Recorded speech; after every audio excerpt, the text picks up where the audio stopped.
She hadn't eaten in 2 days when her knuckles finally met the wood of that door. Not a timid knock, not a polite tap, but the desperate hollow pounding of a woman who had already lost everything and was down to her last act of courage. Her legs were shaking. Her pride was already dead in the dust behind her. If this story moves you, subscribe to this channel and follow Martha's journey all the way to the end. Drop your city in the comments below. I want to see how far this story travels. The dress had been brown once. A warm, decent brown that Martha Gaines had been proud of when she'd stitched it herself 3 winters ago in a kitchen that smelled like her mother's bread. Now it was the color of dried mud and road dust, darker under the arms, fraying at both cuffs where she'd worn them against wagon wheels and fence posts, and the rough edges of a life that kept refusing to be kind to her. She stood at the base of the mountain trail and looked up. The cabin sat maybe a quarter-mile ahead, tucked against the hillside, like it had grown there, like the pines had simply agreed to make room for it. There was smoke coming from the chimney. Thin, steady smoke. Someone was home. Martha's feet didn't move. She'd been walking since before sunup. The soles of her boots, the left one held together now with a strip of leather she'd cut from her satchel. Strap had long since stopped protecting her from the rocks. Every step for the last 2 hours had been a negotiation between her body and her stubborn refusal to lie down in a ditch and give up. She wasn't going to give up, but she also wasn't moving, because she knew what was going to happen when she knocked on that door. She'd knocked on enough doors in the past 4 days to know exactly what came next. The eyes moving over her, the dress, the satchel, the size of her, the aloneness of her. The quick calculation behind polite faces, or not-so-polite faces. The excuses. The slow closing of the door. No room. No work.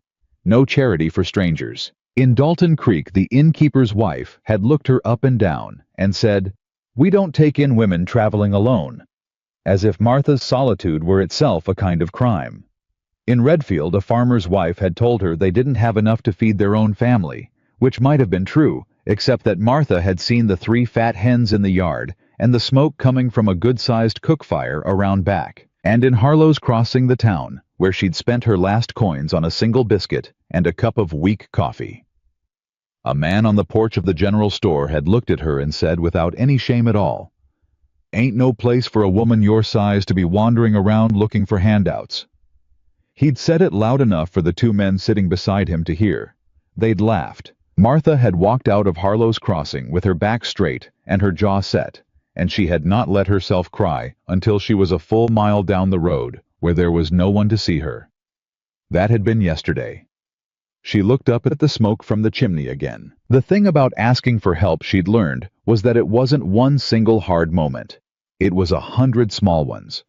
It was making your feet move when they didn't want to. It was raising your hand to knock when every part of you was bracing for rejection.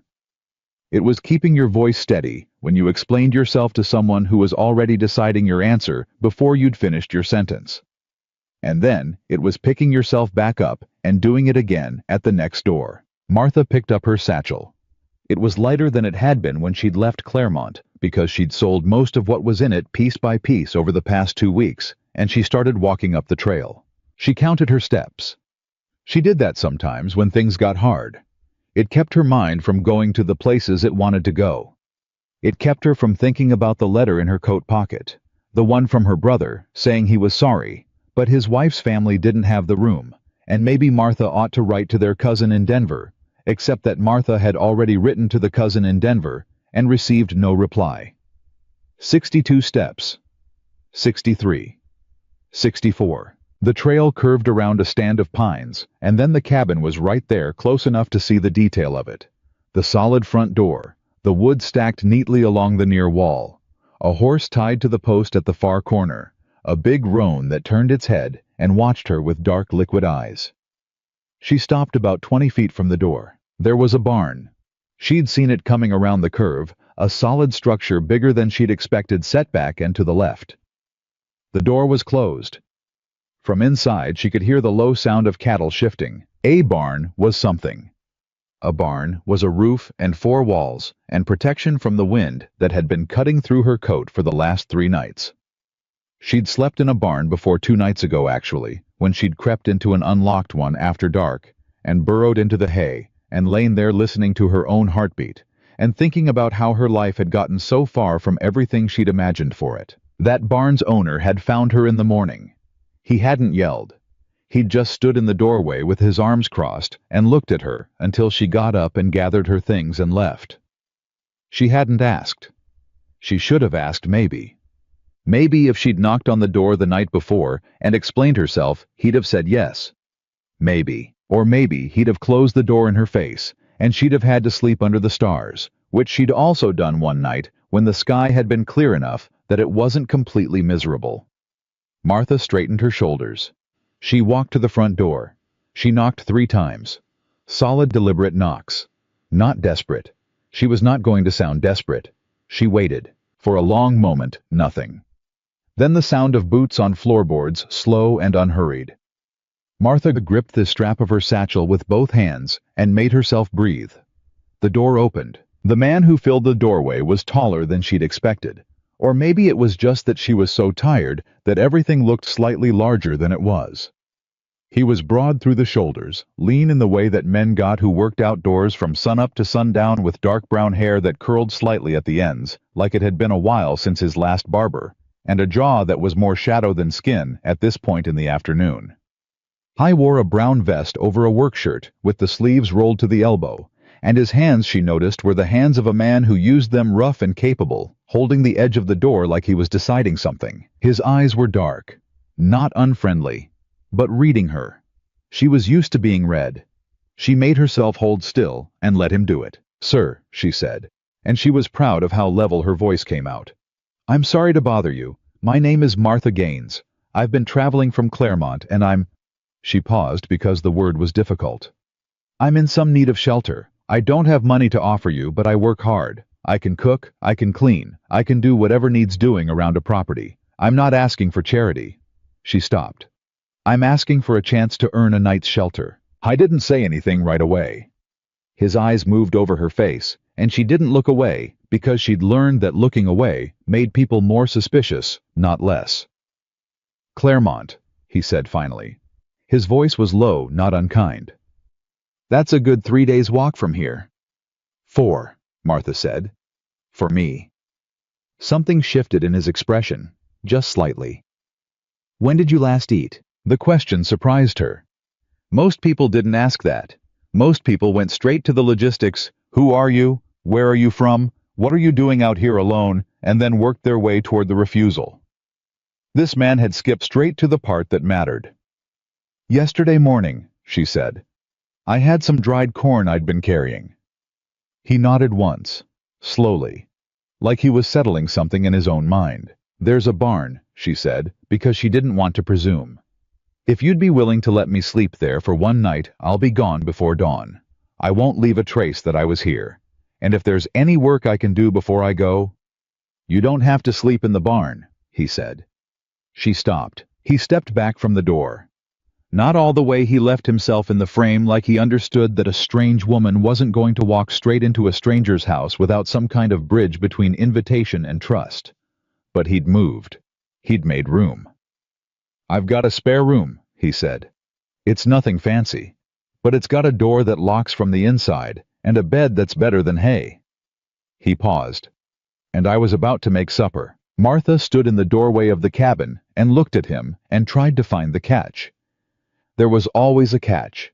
There was always a condition she hadn't heard yet, a thing he wanted in return that she wasn't going to want to give a reason. The kindness was going to turn into something complicated. He seemed to understand what she was looking for. He didn't look insulted by it. "I'm Caleb Ward," he said. "I've run this property for 11 years. My nearest neighbor is 6 miles south. I'm not telling you that to make you nervous," he added. "I'm telling you so. You understand that I don't have much cause to be anything other than what I appear to be. There's nobody out here to perform for." She almost laughed at that. She didn't, but it surprised her, the urge to laugh. She hadn't felt that in a while. "I'm not," she started, and then stopped, because she wasn't sure how to finish the sentence without sounding like she was accusing him of something. "I've been turned away from a lot of doors," she said instead. "I'm just being careful." "That's smart," he said without any condescension in it. Just a plain statement of fact. Being careful is smart. reached into his vest pocket and held something out toward her. It was a key. Plain iron, the kind that fit a simple interior lock. He held it in his palm, not pushing it toward her, not pressing it into her hand. Just offering it level and steady, and waiting. "That's the key to the spare room," he said. "It locks from the inside, unlocks from the outside with the same key, but only one key exists, and it's the one in my hand right now." He paused. "If you take it, I can't get in. You'd have to unlock the door yourself to come out in the morning." He met her eyes. "I want you to understand that before you decide anything." Martha looked at the key. She looked at him. She thought about 4 days of walking. She thought about the man in front of the general store in Harlow's Crossing and his loud, easy laughter. She thought about sleeping in hay and waking up to someone standing over her with their arms crossed. She thought about the letter in her coat pocket that had no answer to offer and no comfort left to give. She reached out and took the key. Her hand was steadier than she'd expected. She'd half thought it might shake. It didn't. Caleb Ward stepped back and made room in the doorway, and Martha Gaines, who had been walking for 4 days, and sleeping in barns and eating dried corn, and holding herself together with nothing but stubbornness, and the refusal to lie down in a ditch, walked into the cabin. It was warm. The fire in the hearth had been burning for a while, and the warmth had soaked into the walls and the floorboards and the air itself. And it hit her all at once. Real warmth. Not just the absence of wind. And for one terrible second, she thought she was going to cry right there in the doorway, like an absolute fool. She didn't. She breathed through her nose and she kept walking, and she looked around the room like a person taking stock of a situation, rather than a person on the edge of collapse. The cabin was clean. That surprised her a little. She'd expected a bachelor's disorder, things left where they'd fallen, dishes not quite dealt with. But the place was ordered in a way that spoke less of fastidiousness and more of a man who simply knew where things belonged and put them there. A wooden table with 2 chairs. A cookstove with a pot already starting to heat. A shelf with a few books and a tin lantern. A coat rack by the door with a second coat and a hat. "Spare rooms through there," Caleb said, nodding toward a door at the back of the main room. "Take a few minutes if you need them. There's a wash basin inside. Supper'll be ready in about 40 minutes. He didn't look at her like he was waiting for gratitude. He didn't look at her like this was a transaction. He just said it like it was information she needed, and then turned back to the cookstove and picked up a wooden spoon. Martha walked to the door of the spare room. She opened it. Inside, a narrow bed with a clean quilt folded at the foot. A small table, a wash basin with a pitcher of water. A window with the last of the afternoon light coming through it. A simple room. Not fancy like he'd said, but solid. Safe feeling in a way she hadn't felt in 4 days. She set her satchel down on the floor by the bed. She sat on the edge of the mattress just for a moment, because her legs had been carrying her for so long, and they needed to know they could stop. The key was still in her hand. She looked at it. Then she got up and walked to the door and turned the lock. The sound it made, that small, solid click of a bolt sliding home, was the loudest, quietest thing she'd heard in longer than she could remember. She stood there with her hand on the key, and she breathed. Outside, she could hear the faint sounds of Caleb Ward moving around the main room. The scrape of a pan. The low creak of a floorboard. Ordinary sounds. Decent sounds. Martha set the key on the small table where she could see it. She poured water from the pitcher into the basin. She washed her face and her hands and the back of her neck, and the water went gray with road dust almost immediately, and she looked at her own face in the small mirror above the basin, and she barely recognized it, thinner than it had been, sharper at the angles, with a look in her eyes that she'd been carrying for so long she'd stopped noticing it. A look that said, "Brace yourself. Always brace yourself." She dried her hands on the small cloth beside the basin. She sat back down on the edge of the bed.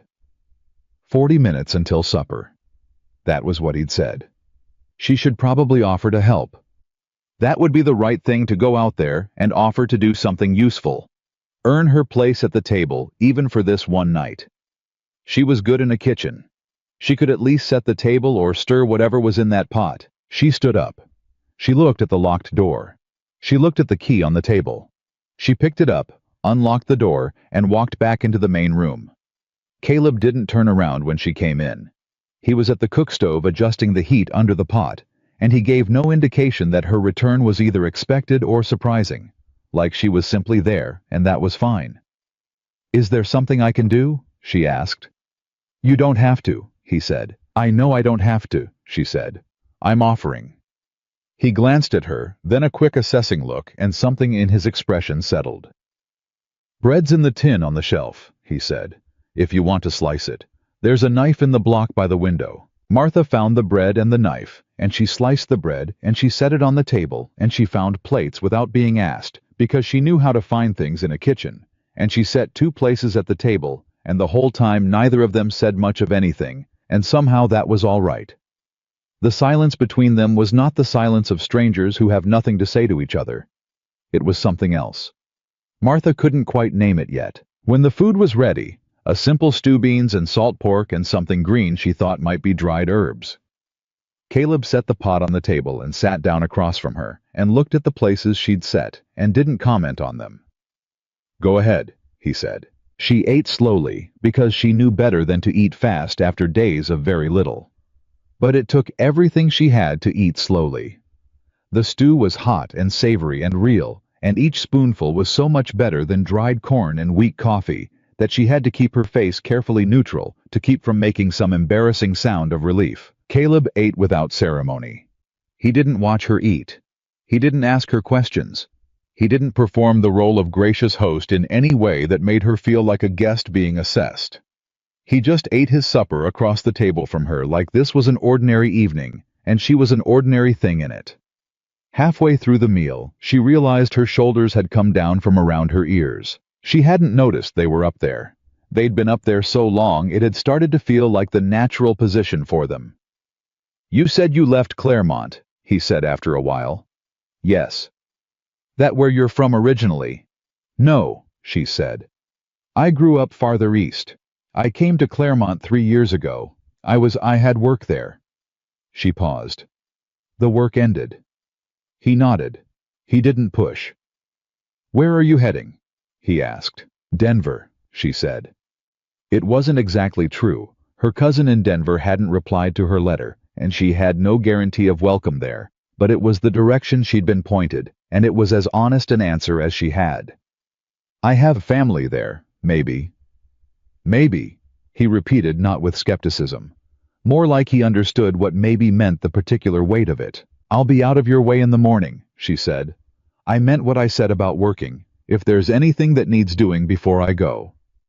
"The morning's a ways off," he said simply. "No need to negotiate it tonight." She looked at him. He was looking at his stew, calm as still water. "Why are you doing this?" she asked. She hadn't meant to ask it quite so directly, but there it was out on the table between them, along with the bread and the salt pork. He looked up. He didn't seem surprised by the question. "Because you knocked," he said. She waited for the rest of it. There wasn't any. "That's all," she said. "That's all," he said. "You knocked and you asked, and that seemed like reason enough." Martha looked at him across the table and thought about all the doors that had not opened when she'd knocked. All the slow final sounds of bolts sliding home on the wrong side. All the reasons people had found to look at her and find her wanting. "Most people don't see it that way," she said. Caleb Ward looked at her steadily. "Most people," he said, "are wrong about a lot of things." The fire in the hearth popped and settled. Outside, the wind had come up, moving through the pines with a sound like water, and the last light was fading from the window over the table. Martha Gaines picked up her spoon. She finished her supper. And for the first time in 4 days, she did not have to brace herself against anything at all. She slept. That was the thing that struck her first. When she opened her eyes the next morning, she had actually slept. Not the half-conscious drifting she'd been doing for 4 nights, one ear, always listening for sounds that didn't belong. Body coiled, then ready to move. Real sleep. The kind that took you under completely and held you there and gave you back to the world slowly in pieces, like it wasn't quite ready to let you go. The quilt was pulled up around her shoulders. She didn't remember doing that. She lay still for a moment, listening. Outside, the window birds. The low rhythmic sound of someone splitting wood, steady, unhurried, the crack of the axe clean and even. She coaxed without meaning to. 1, 2, 3. The same way she'd counted her steps on the trail yesterday. She sat up and looked at the room around her and let herself remember where she was. The key was on the table where she'd left it. The satchel was on the floor. The water in the basin had gone cold overnight. Morning light was coming through the window, stronger than she'd expected. She'd slept longer than she'd intended, much longer, and something about that made her chest tighten. She didn't sleep long. She didn't allow herself to sleep long. Sleeping long was a luxury that belonged to people whose situations were stable, and her situation was not stable. Her situation was a spare room in a stranger's cabin on a mountain. She didn't know the name of, and she'd told him she'd be gone before dawn. And here the sun was already well up, and she was still in his bed. She got up fast, splashed cold water on her face, smoothed her dress as best she could. It needed washing, everything needed washing, but that was a problem for another time. She braided her hair with quick, practiced hands, and pinned it up, and picked up the key from the table. She unlocked the door. Caleb Ward was not inside the cabin. The cook stove was cold, but there was a pot sitting on it with a cloth draped over the top, and on the table there was a tin cup and a small plate covered with another cloth. And when she lifted that cloth, she found 2 biscuits and a small jar of preserves, and felt something move in her chest that she didn't have a name for immediately. He'd made her breakfast before going outside. He'd left it covered so it wouldn't get cold too fast. He'd done it without waking her. She stood at the table for a moment with the cloth in her hand and the biscuits in front of her, and she just breathed. Then she poured water from the pot on the stove, still faintly warm, into the tin cup, and she sat down, and she ate both biscuits and all the preserves, which were blackberry, and better than anything she'd had in longer than she could remember. And she told herself very firmly that she was not going to make any kind of emotional event out of a man leaving breakfast on a table. She rinsed her cup in the basin. She folded the cloths. She looked around the cabin to make sure she hadn't left anything out of place. Then she picked up her satchel, and she went outside to find him and tell him she was leaving. I was around the back of the cabin, exactly where the sound of the axe had been coming from, and he looked up when she came around the corner, but he didn't stop what he was doing. Just set the next log on the block and split it in one clean stroke and set the halves aside before straightening up and looking at her properly. "You're up," he said. "I'm sorry," she said. "I meant to be gone before dawn. I told you that, and I didn't say it was a problem," he said. "Still," she said, "I don't want to, Martha." He said her name simply, not cutting her off, just placing it in front of her like a hand held up. "The biscuits are eaten, I hope." She stopped. "Yes," she said. "Thank you. They were, thank you." He nodded. He picked up the axe again, then didn't swing it. Instead, he looked at her, not the men usually looked at her, assessing or dismissing, but directly, straightforwardly, the way you looked at something you were genuinely trying to see. "You said you know how to cook," he said. "I do," she said carefully. "I've got enough salt pork to last a man living alone another 3 weeks, he said. "But I haven't had a decent bread since my neighbor Mrs. Hadley passed in February. I can't bake worth a damn. Never could." He set the axe head down in the dirt, handle up, and leaned on it slightly. "I've got fence posts that need setting on the east side of the property. That's a 2-man job. I've been doing 1 man for a month and not doing well." He met her eyes. "I'm not offering you charity. I'm telling you there's work here that needs doing, and you said you could work." Martha looked at him. "How long?" she said. "Long as the work takes," he said, "which I reckon is about a week, maybe 10 days. She should say no. She knew she should say no. She should pick up her satchel and thank him for the biscuits and the blackberry preserves and the warm room with the key that locked from the inside, and she should get back on the trail toward Denver and whatever maybe waited for her there. "A fair wage," she said. He named a figure. It was fair. More than fair, actually, for what he was describing. It was the kind of wage you paid someone you respected, not the kind you paid someone you were doing a favor. "All right," she said. He nodded once like a man sealing an agreement and went back to his wood. Martha went back inside and set her satchel down again and stood in the middle of the cabin and thought 1 week. 10 days at most. Then Denver. She found the flour and the lard and the salt, and she made bread. The rhythm of the morning settled around her like something familiar. The measuring and mixing, the steady heat of the cook stove, the smell of bread starting to rise.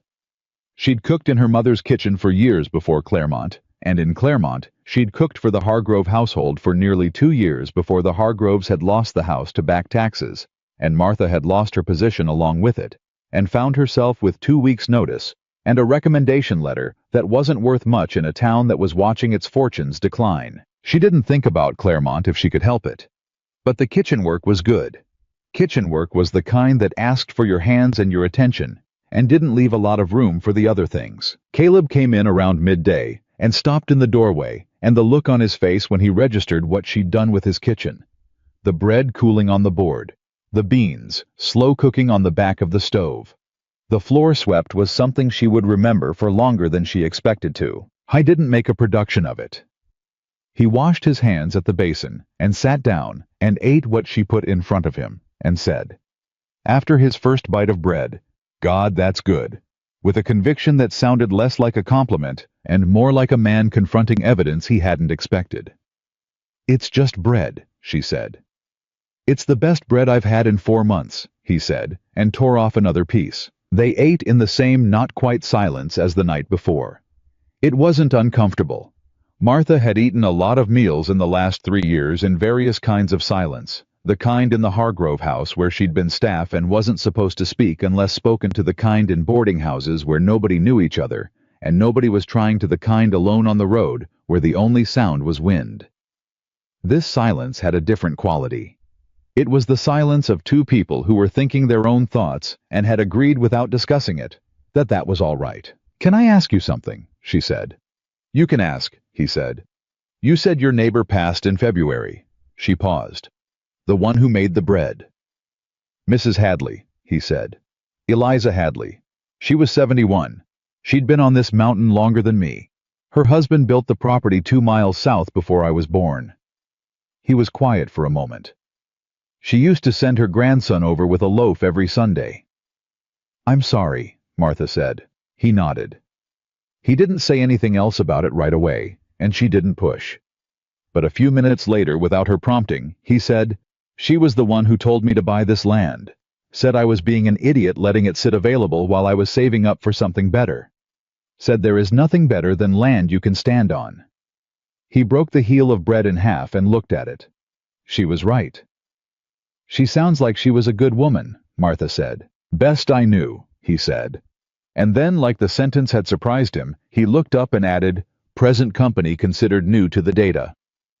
Martha looked at him. He was not smiling exactly, but there was something at the corner of his mouth that was close to it. She looked back at her food. She was not going to smile. She ate her beans. The afternoon was harder. She'd offered to help with the fence posts after dinner, and Caleb had not told her no, and so she found herself on the east side of his property, learning very quickly that setting fence posts was a different kind of work than she'd anticipated. The auger for digging the post holes was heavy and uncooperative in the Rocky Mountain soil, and she got the first hole half dug before her palms started screaming at her. She didn't stop. She didn't say anything about her palms. Caleb was 3 posts ahead of her. He'd started on the far end while she'd started closer to the cabin, and he worked with the ease of a man who'd done this kind of thing 10,000 times, steady and efficient, without any wasted motion. He didn't look over at her. She appreciated that. She didn't need to be watched, but she did need to rest her hands for a moment. She set the auger against her knee and flexed her fingers and looked at her palms and winced. "Let me see," said a voice right beside her. She startled badly. She hadn't heard him come up. He moved quietly for a man his size, which she filed away as information she should have already had. She'd been too focused on the ground in front of her. "I'm fine," she said. "Let me see," he said again, same tone exactly. Not a demand, just a plain statement of what he was going to do. She held out her hands. He took them in both of his gently, which also surprised her given the size and roughness of his own, and looked at her palms. The blisters were just starting at the base of her fingers on the right hand. The left was better. "You've got good calluses already," he said. "But not auger calluses. Different motion." He released her hands and pulled a pair of leather work gloves from his back pocket and held them out to her. These'll be too big, but it's better than nothing. What about your hands? She said. Mine are already ruined, he said without any self-pity in it. Have been for years. She took the gloves. They were too big as promised. She tucked the fingers down as best she could and went back to the auger. The work went better after that. Or rather, her hands went better, and the work remained exactly as difficult as it had been, which was considerable. By the time the light started going, and Caleb said they'd done enough for today, they had 6 new posts set, and Martha's back was having a serious conversation with her about choices she had made. She didn't let on about the back either. Walking back toward the cabin, she caught him looking at her once, just a glance, quick and not unkind, like he was calculating something. You don't complain, he said. Complaining doesn't move the work, she said. No, he agreed. But most people do it anyway. She thought about that. I haven't had much of an audience for complaining, she said. You get used to keeping it to yourself. How was quiet for a few steps? Then, that's not all good, you know, keeping things to yourself. She glanced at him. I'm not telling you what to do, he said, which was the first time she'd seen him look even slightly uncertain. I notice things. Occupational habit. Living alone long enough you get to reading people because that's all there is to read. He paused.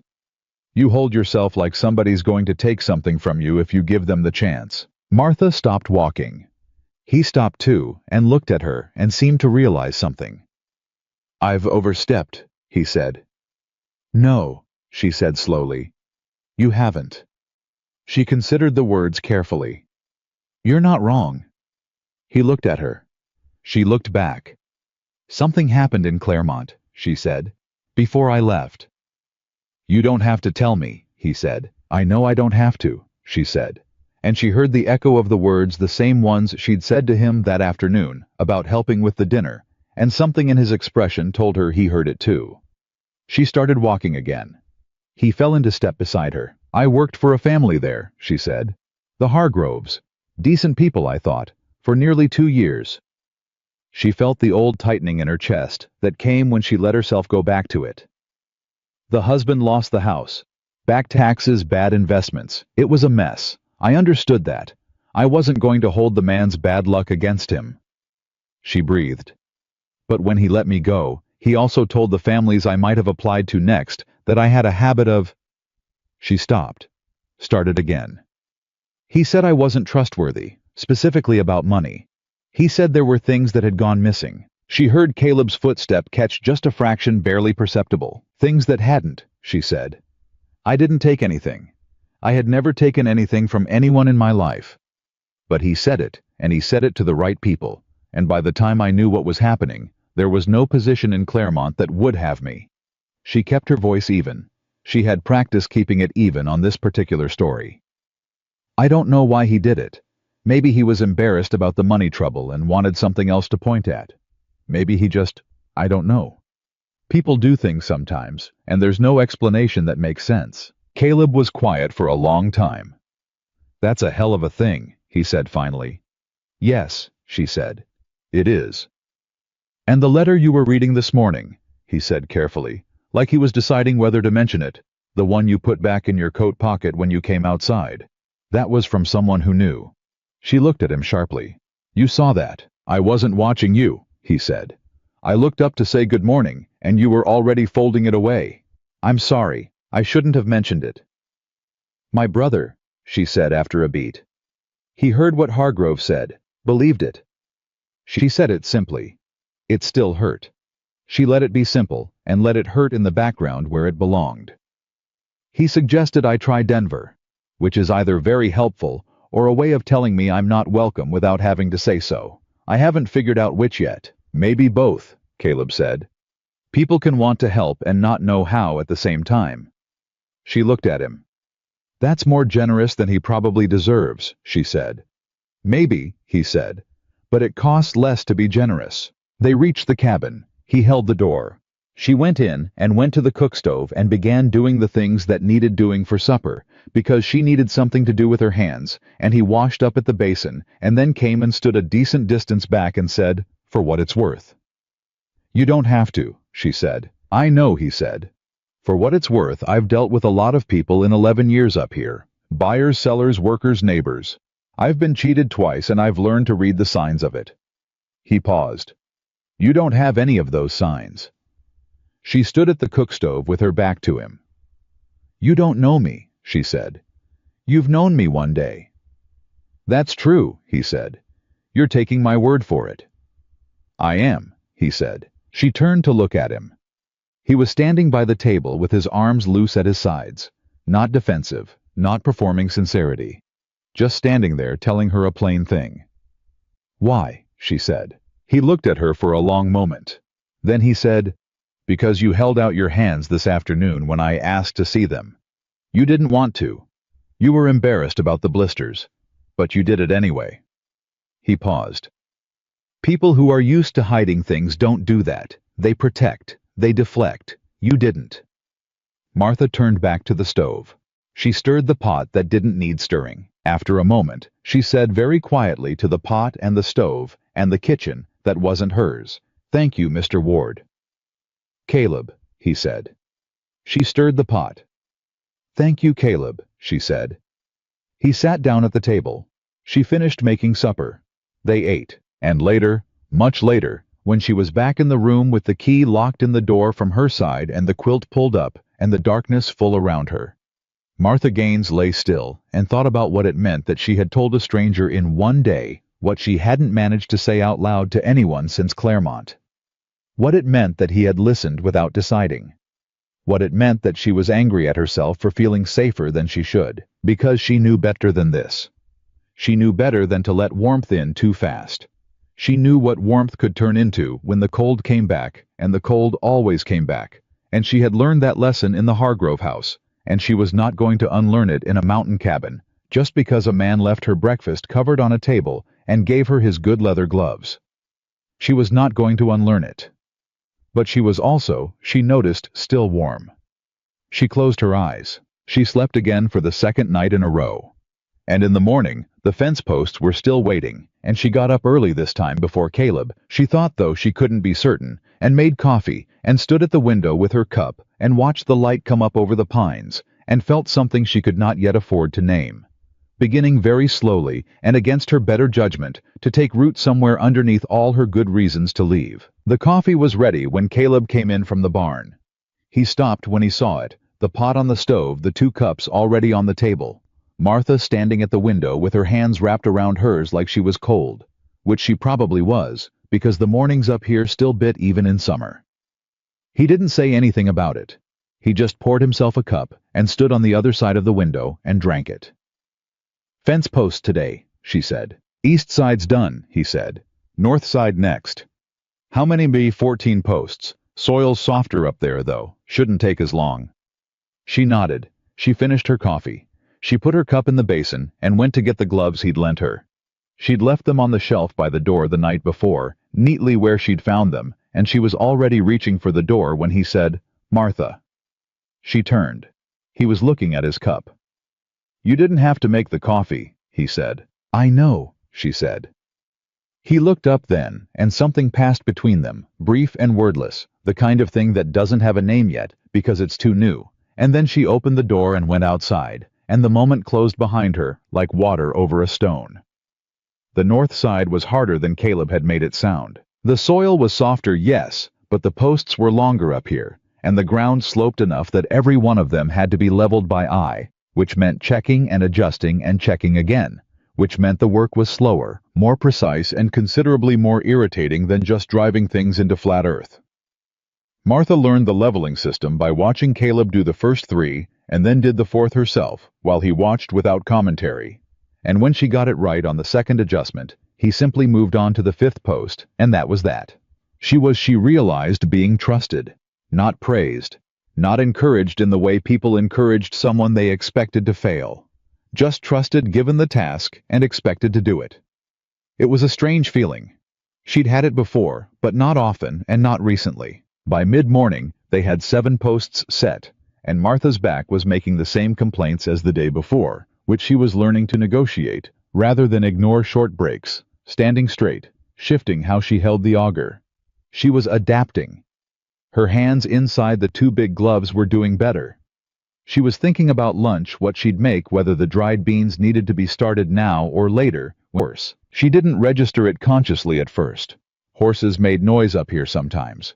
Caleb's roan was in the paddock and occasionally sounded off for no particular reason she could identify.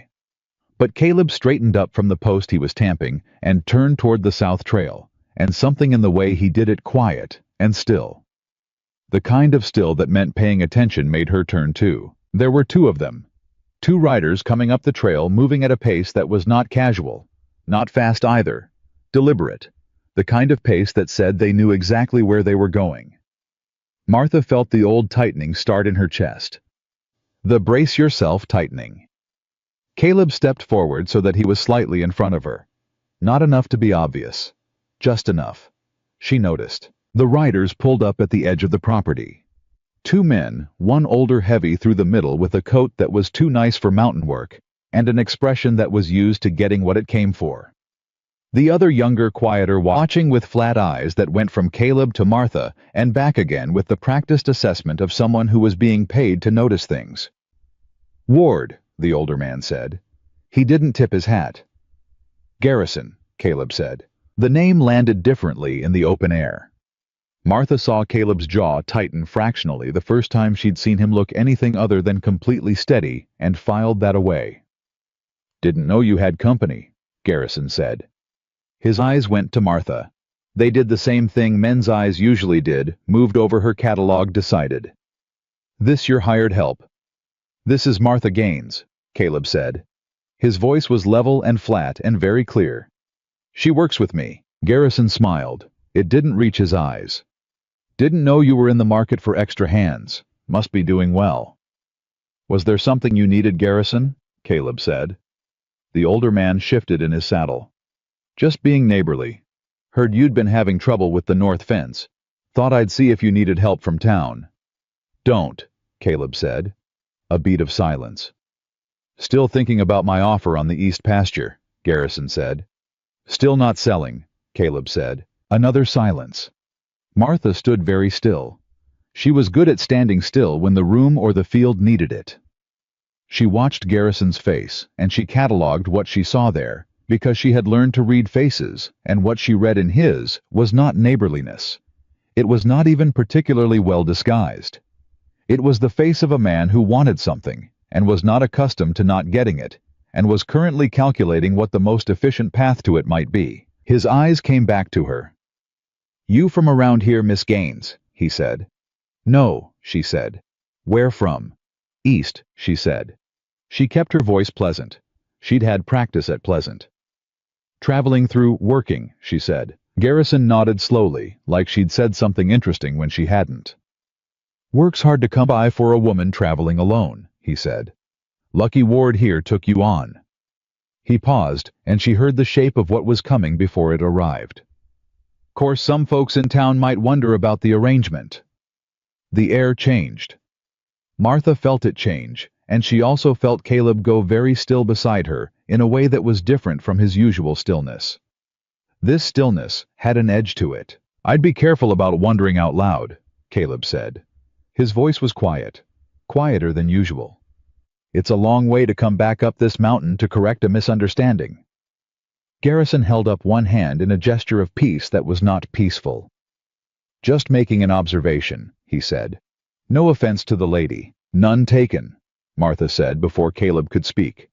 She stepped slightly forward, not much, just enough to be beside him, rather than behind him, and she looked up at Garrison with the same pleasant expression she'd been holding and said, I appreciate your concern, Mr. Garrison. I'll be sure to think of you if I need the opinion of a man who rode 4 miles to give it to me unsolicited. A beat of absolute silence. The younger rider made a sound that might have been a laugh quickly converted to a cough. Garrison looked at her. Something moved through his expression. Surprise, recalculation, a flash of something less pleasant underneath, and then he pulled his horse around. Ward, he said by way of goodbye. Garrison, Caleb said. They rode back down the trail. Martha watched them go. Beside her, Caleb didn't move until they were out of sight, and then he let out a breath, slow, controlled, and turned to look at her. That, he said, was either very brave or very unwise. "Can't it be both?" she said. He looked at her for a moment. Then he did something she hadn't seen him do before. He laughed. A real laugh, short and genuine, the kind that arrives before a person has time to decide whether to let it out. It transformed his face completely. She hadn't been prepared for that. She looked back at the fence line. "Who is he?" she said. The laugh faded, but the something lighter remained briefly before he answered. "Douglas Garrison," he said. "He owns the biggest spread in the valley below. He's been trying to buy my east pasture for 2 years because it sits between his land and the water rights on Miller Creek. He can't get to the water without it. He can, it's just less convenient. Garrison doesn't like inconvenient." Caleb picked up the auger. He's not used to being told no. "What happens if he keeps pushing?" Caleb looked at her sideways. "He'll push," he said. "He's been pushing. But this land is mine clear and deeded, and I know every line of that document." He settled the auger against the next mark. "A man can't take what's properly yours if you know your rights well enough to hold them." Martha thought about the Hargroves, about back taxes and paperwork and things that happened to property when the people who owned it weren't watching carefully enough. "You're sure the deed is clean?" she said. He looked at her, not offended, just curious. "Why?" "Men like Garrison," she said carefully. "They usually have a plan that doesn't require you to agree. They just need the right paperwork to make it look like you did." Caleb was quiet for a moment. "What do you know about that kind of plan?" She met his eyes. "More than I'd like to." He held her gaze. She could see him deciding something, whether to push, whether to let it sit. "Tell me," he said. So she told him. Not everything. Not the full humiliation of it, but the mechanics of what had happened in Claremont. Not just to her, but to the Hargroves. The back taxes that had appeared from nowhere, the paperwork that none of them had understood until too late. The man from the county office who'd been very apologetic and very firm, and who Martha had later realized was being paid by the same people who'd bought the property at auction 3 months later for a quarter of its value. Caleb listened to all of it without interrupting. When she finished, he said, "You understood what was happening while it was happening." "Not fast enough to stop it," she said. "But you saw it." "I saw pieces of it," she said. "I didn't have access to the documents. I was the cook. Nobody showed me the paperwork." "If you had seen it," he said, "what would you have looked for?" She looked at him steadily. "Are you asking me to look at your deed? I'm asking if you know what to look for," he said. "I know some things," she said slowly. "I learned things in Claremont. Not formally, I wasn't educated in law. But I paid attention." "Then I'm asking," he said, "if you're willing." That evening, instead of sitting across the table after supper, making quiet conversation, Caleb spread 3 documents across the table. The original land deed, a letter from the county assessor's office that had arrived 2 months ago, and that he admitted he hadn't fully understood, and a survey map with boundary lines marked in faded ink. Martha looked at all 3 for a long time without speaking. She asked him for a lamp. He brought it. She held it close to the assessor's letter and read it twice, and then read it a 3rd time. "This line," she said, pointing. "Right here. This language about boundary reassessment pending survey verification. Did anyone come to survey the property?" Caleb frowned. "A man came in March," he said. "Said he was from the county. I let him walk the east line. He said it was routine." Martha set the lamp down. "It may not be," she said. "This kind of language pending survey verification, it can be used to create a dispute about where your property line actually sits. If the survey comes back with a different boundary than what's in your deed, even by a small amount, it creates a legal question. And legal questions cost money to resolve, and sometimes people sell rather than fight." Caleb looked at the letter. She watched something shift in his face, not panic, but recognition. The recognition of a man who has just been shown the shape of a trap he was already standing in. "The east pasture," he said. "If the boundary moves even 50 feet west," Martha said carefully, "what's the impact on the water access?" "Miller Creek runs along the east edge," he said. 50 feet west, and the creek sits outside my line." Silence. He doesn't need you to sell, Martha said. He just needs the survey to move the line. Caleb sat back in his chair and looked at the ceiling and said no long moment. She could see him working through it. The timeline, the man in March, the letter Garrison's visit today, the seemingly neighborly offer on the east pasture. How do I stop it? He said. You need to know what that survey actually said, she said. The letter references a survey report. Do you have a copy? No. You're entitled to one, she said. It's your land. You can request it from the county office, and you need someone to compare it line by line against the original deed description and the original survey, if one exists. He looked at her. Can you do that? She was quiet for a moment. I'm not a lawyer, she said. I'm not asking for a lawyer, he said. I'm asking if you can do that. She looked at the deed on the table, the careful formal language of it, the boundary descriptions, meets and bounds, compass bearings, distances measured in chains. She'd spent 3 months in Claremont teaching herself to read documents like this after the Hargrove house was gone, because she'd decided that she would never again watch something happen around her that she didn't understand and couldn't see coming. Yes, she said. I can do that. He nodded. Once.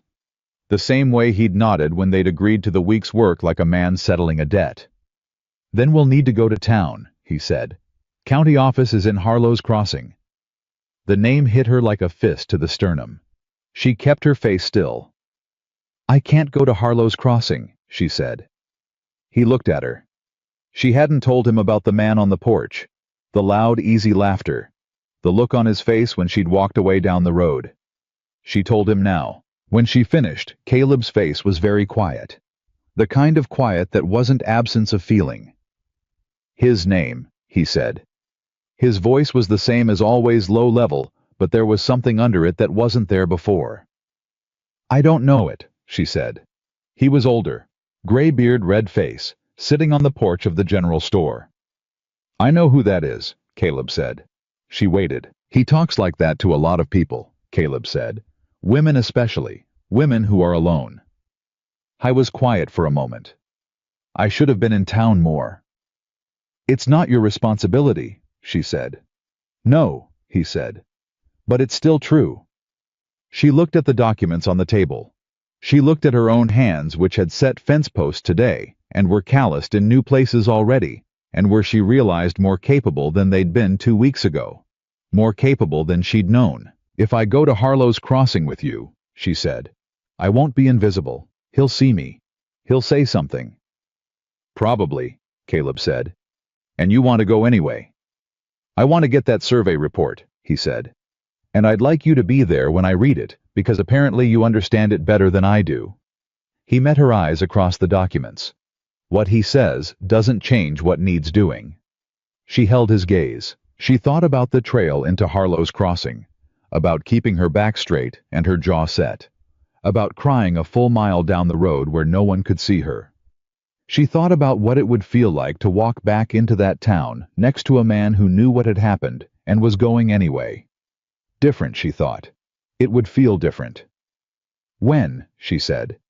Day after tomorrow, he said. We finish the north fence tomorrow, and then we go. She nodded. She began folding the documents with careful hands. Martha, he said.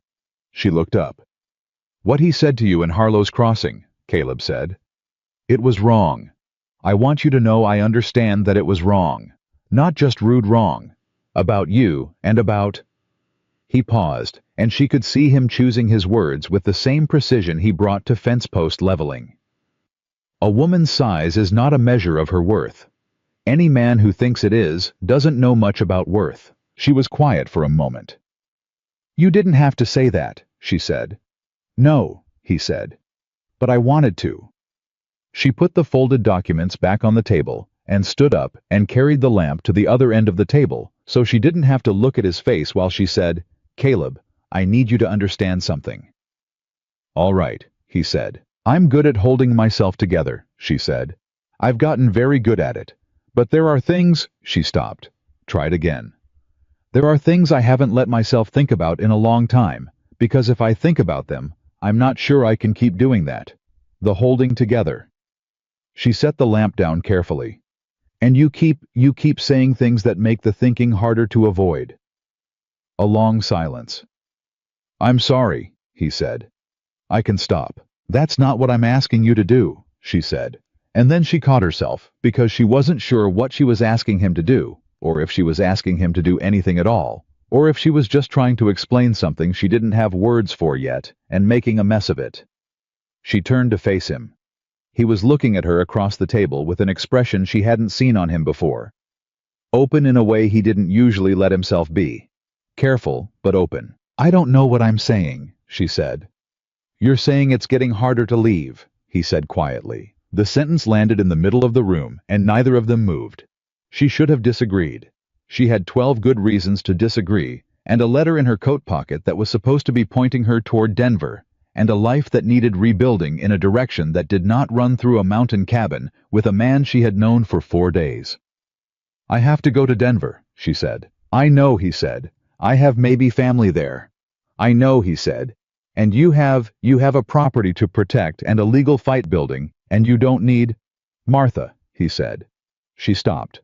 I know all of that, he said. I'm not asking you to stay. I'm telling you I hear what you're saying, that it's harder. He was quiet. It's harder for me too. The fire in the hearth had burned down to coals. Outside, the wind had come up again through the pines. The documents on the table held all the evidence of a trap being built around a man who'd worked 11 years to own the ground he stood on. Martha picked up the lamp. She walked to the door of the spare room. She stopped with her hand on the doorframe. Day after tomorrow, she said. Harlow's Crossing. Day after tomorrow, he said. She went into her room. She locked the door. She sat on the edge of the bed in the lamplight, and she held the key in both hands, and she let herself think about all the things she'd been not thinking about for longer than she could count. About worth. About what she deserved. About what it meant that the hardest part of this week wasn't the fence posts, or the road dust, or the blisters on her hands. The hardest part was the growing, terrifying possibility that she had been wrong about herself. That she wasn't just a woman holding herself together against the cold. That there was something inside her that was not merely surviving. Something that, given the right conditions, might actually want more than survival. She blew out the lamp. In the dark, she held the key. And she thought Denver. Denver. Denver. But even the word was starting to sound in the quietest part of her less like a destination, and more like an excuse. They finished the north fence the next day in near silence. And it was not the comfortable silence of the evenings at the table. It was the silence of two people who had said something true the night before, and were now living in the space that truth had made, which was both larger and more uncertain than the space before it. Martha worked. She didn't let herself stop working. The posts went in clean and straight, and she leveled each one with the same precision Caleb had shown her, and she did not look at him more than necessary, and she did not let herself think about anything beyond the next post. The next measurement, the next adjustment. He was doing the same thing. She could tell. There was something in the way he moved that was more deliberate than usual, like a man who was keeping himself occupied on purpose. They ate lunch without much conversation. They went back out. By late afternoon, the fence was done, all 14 posts, wire strung and tensioned. The north boundary of Caleb Ward's property, secured against whatever came next. And they stood back and looked at it, and Martha felt the particular satisfaction of finished work, the clean, uncomplicated pleasure of something that had not existed before and now did because she had made it so. Good fence, Caleb said. Good fence, she agreed. They walked back to the cabin. Neither of them mentioned the night before. Neither of them mentioned Denver. They ate supper, and Martha washed up, and Caleb read at the table by lamplight. And around 9 o'clock, she went to her room and locked her door and lay on the bed without undressing and stared at the ceiling for a very long time. Denver, she thought. Tomorrow. She got up before dawn. She dressed carefully. She'd washed her dress 2 days ago in the basin and dried it by the stove. And it was as decent as it was going to get, which was still worn and faded but clean. And she pinned her hair up the way she did when she wanted to look like a woman who had her affairs in order, which she had learned was a slightly different technique than just pinning it up. She looked at herself in the small mirror and made some decisions about her expression and went out. Caleb had the wagon ready. He was hitching the roan in the gray pre-dawn light when she came out of the cabin, and he looked up and took her in the pinned hair, the shoulders, the look she'd decided on, and he nodded once, the way he did when something met his assessment. "Ready," he said. "Ready," she said. She climbed up onto the wagon seat without assistance, because she didn't need it, and because Harlow's Crossing was ahead of them, and she was going to need all the steadiness she had. The road down the mountain was an hour and a half. They talked some practical things mostly, what they were looking for in the survey report, what questions to ask the county clerk, how to request the document without giving Garrison's office any indication of why they wanted it, in case the connection ran further than they knew. Martha had thought about this the night before, while she was staring at the ceiling, and she laid out the approach methodically, and Caleb listened and asked two sharp questions, and they refined it between them until they had something that felt solid. It was, she thought not, unlike planning the fence work. Assess the situation, identify the problem, determine the most efficient approach, execute. She was good at this. She was good at the thinking through problems part. She'd always been good at it, and she'd spent most of her adult life in positions where nobody asked for that particular skill because she was the cook, and cooks were for cooking, not for thinking. It was a specific kind of loneliness she'd found to be capable of things no one was asking you to do. "You're quiet," Caleb said. "I'm thinking," she said. "About the survey report. About other things," she said. And then, because she'd decided somewhere around 4 in the morning that she was going to be honest today, that Harlow's Crossing required it, that walking back into that town required her to be honest about what she was walking into, and why, she said, about what it's going to feel like to walk down that street. "Difficult," Caleb said. "Yes." "And necessary," he said. "Yes," she said. "That too." How was quiet for a moment. Then, "If anyone says anything, I'll handle it," she said. "I know you will," he said. "That's not what I was going to say." He kept his eyes on the road. "I was going to say, let me be there. I'm not going to fight your battles. But let me be standing next to you when it happens, so you're not standing alone." She looked at his profile. The jaw, the steadiness of his hands on the reins, the way he said things like that with no performance in them, like they were just the obvious next thing to say. "All right," she said. Harlow's Crossing was bigger than she remembered, which was strange because she'd only been there 4 days ago. But when you passed through a town at the bottom of your resources with hunger, making everything feel smaller and meaner, and then came back to it, fed and rested, and sitting up on a wagon seat next to a man who owned land, it looked different. Not better. It was still a dusty, mid-sized nothing of a town with too many opinions, and not enough to do, but larger. More navigable. The porch of the general store was occupied as it had been the first time. Different men, she thought, though one of them had the same particular posture of men who sit on porches and consider themselves appointed judges of the street. She didn't look for the gray beard. She kept her eyes forward. Caleb drove the wagon past the store without slowing, and she felt the eyes on them on her, specifically the recognition of a face, the nudge and murmur that she was too far away to hear, but close enough to feel, and she breathed through her nose and kept her spine straight and did not look back. The county office was on the far end of the main street. Caleb tied the horse and they went in. The county clerk was a small man with ink-stained fingers and the tightly organized expression of someone who dealt with paperwork for a living and had strong opinions about people who didn't. He looked up when they came in. His eyes went to Caleb first standard and then to Martha, and she could see the brief recalibration as he tried to determine her role in whatever this visit was going to be. "Help you," he said. "I own land north of town," Caleb said. "Deeded 11 years ago. I received a letter from this office regarding a boundary survey, and I'd like a copy of the survey report." The clerk looked at him for a moment. "Name? Caleb Ward. Property reference number is on this." He set the assessor's letter on the counter. The clerk picked it up, read it, put it back down. "Survey was conducted March 14th, he said. Report is filed." "I'd like a copy," Caleb said. The clerk looked at the letter again. "Standard processing time for document requests is 10 days. Martha stepped forward. The letter specifies that any boundary disputes arising from the survey are subject to immediate resolution procedures, she said, and she kept her voice pleasant and her eyes direct.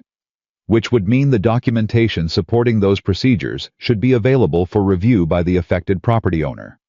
She paused. We're happy to wait while you pull the file. The clerk looked at her. You're the property owner, he said. I'm the property owner, Caleb said from beside her. She's helping me understand the documentation. The clerk's gaze moved between them. He picked up the letter again. He put it back down. He disappeared through a door at the back. Martha looked at Caleb. He was watching the door the clerk had gone through with an expression she couldn't quite read. Did you know that language was in there? He said quietly. I read the letter 4 times last night, she said. He looked at her. I couldn't sleep, she said. The clerk came back with a folder. He set it on the counter and opened it with the air of a man who was doing them a favor and wanted them to know it. And Martha stepped forward and began reading before he could add any caveats about what they were allowed to look at. The survey report was 12 pages. She went through it systematically, which was the only way to go through a document like this, starting with the property reference, confirming it matched, then moving to the boundary descriptions, and comparing them against the original deed language that she'd memorized the night before, because that was the kind of person she was when something needed understanding. Page 4. She went still. She read the paragraph twice. Then she pointed at it wordlessly, and Caleb leaned in and read it. The surveyor had noted in careful bureaucratic language that was clearly written by someone who knew how to say a significant thing in an insignificant way. A discrepancy between the original deed boundary on the east side and the results of the March survey. The original deed placed the eastern boundary at a specific bearing and distance from a surveying mark. The March survey placed the same mark at a different location 22 feet from where the deed said it should be, 22 feet west, which put Miller Creek outside Caleb's property line. This is it, Martha said quietly. The mark moved, Caleb said. Or someone said it did, she said. She looked up at the clerk who was watching them with an expression that was very carefully blank. The surveying mark referenced in the original deed, the iron stake at the northeast corner, is it noted anywhere in this report that it was physically located and confirmed? The clerk blinked. Is there documentation that the surveyor actually found the original iron stake, she said, or did he establish a new reference point and call it the same thing? A long silence. I'd have to check the surveyor's field notes, the clerk said. Please, she said. I went back through the door. This time he was gone longer. When he came back, his expression had changed. He was holding a single sheet of paper, and he looked like a man who had found something he wasn't certain he wanted to have found. The field notes indicate the original stake was not located, he said. The surveyor established a new reference point at the presumed location. Presumed. Presumed based on what? Martha said. It doesn't specify, the clerk said. The word sat on the counter between them like something that had been dropped. Martha looked at Caleb. He was very still. His hand on the counter was flat and steady, and she could see from the set of his jaw that he was doing the same thing she'd done when she found the discrepancy on page 4. Reading it, absorbing it, not reacting until he'd gotten all the way through it. I need a copy of this entire file, she said to the clerk. Survey report and field notes, today. That'll take. The property owner is present and requesting documents pertaining to a boundary dispute that has been initiated by this office, she said. We'll wait. The clerk looked at her. He looked at Caleb. He picked up the file and went back through the door. Caleb turned to face her. Martha, he said. They moved the reference point, she said, keeping her voice low. Without locating the original stake. That's not standard practice. You always search for the existing mark before establishing a new one. If they didn't search it, either means the surveyor was incompetent or he was told not to look. Garrison, Caleb said.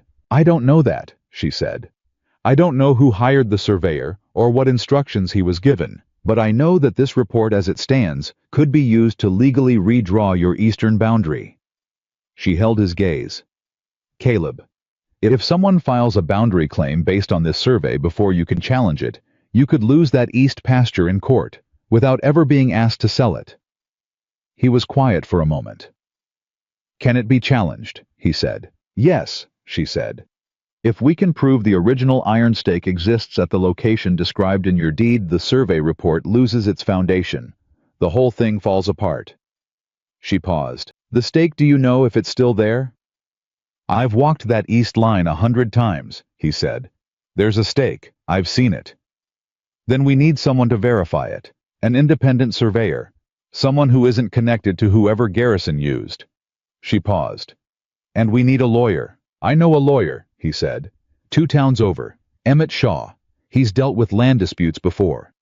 Can you reach him quickly?" "I can ride to him tomorrow," he said. The clerk came back with the copied documents in a folder. Martha took them.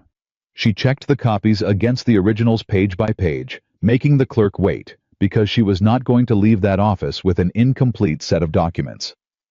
When she was satisfied, she thanked the clerk in the same pleasant voice she'd been using throughout, and turned and walked to the door. Outside on the street, the air hit her, and she realized her hands were shaking slightly. Not from fear. From the sustained effort of holding her voice steady, and her expression neutral, and her thoughts organized for the past 40 minutes, while what she was reading told her that a man's 11 years of work was being quietly legally stolen from underneath him. Caleb came out behind her. He put his hand briefly on her shoulder, just a touch, just a second, then gone, and she understood it for what it was. "You all right?" he said. "Fine," she said. "You angry?" he said. "Good," she said. "Angry is useful. Anger is information about what matters." He looked at her. "Where'd you hear that?" he said. "I made it up just now," she said. "But I believe it." Something in his expression shifted the anger still there, but something else alongside it, something that looked like gratitude, but was deeper than that, more specific, the kind that comes not from what someone has done for you, but from who they have shown themselves to be in the doing of it. He didn't say anything. She didn't need him to. They started back toward the wagon. They were halfway down the main street when she heard it. The voice loud, carrying, designed to carry, coming from the direction of the general store porch. "Well, look at that." She found herself a man. She kept walking, her spine straight, her steps, even the folder of documents tucked under her arm. "That's the one from last week, the one walking around looking for handouts." A pause, calculated. Guess she found something worth staying for. The laughter that followed was the same as she remembered. The same easy, assured cruelty of men who have never been laughed at on a public street and cannot imagine what it costs. She kept walking. Beside her, Caleb stopped. She didn't stop. She took 2 more steps before she realized he wasn't with her, and then she turned. He was standing in the middle of the street facing the porch, and he was very still. His hands were at his sides. He was not reaching for anything. He didn't need to. There was something in the quality of his stillness that communicated itself across the distance clearly enough that the laughter on the porch had already stopped. "I know you," Caleb said. His voice was not loud. It carried anyway. "Howard Beale, you've been sitting on that porch making loud observations about people passing by for as long as I've known this town." A beat of silence. "I'm Caleb Ward," he said. "I own the North Mountain property. I buy my grain from this store and my hardware from the shop next to it, and I've given this town my business for 11 years. He paused. "Martha Gaines works with me. She's more capable and more honest than anyone who spent this week on that porch, and if I hear her name said sideways in this town again, I'll take my business to Creekside and tell every man I know to do the same." Another pause. "We clear silence on the porch. We clear, Howard," Caleb said, a voice considerably smaller than before. "Clear." Caleb turned and walked back to Martha. She was standing in the street with the folder under her arm, and she was looking at him, and she was not going to cry.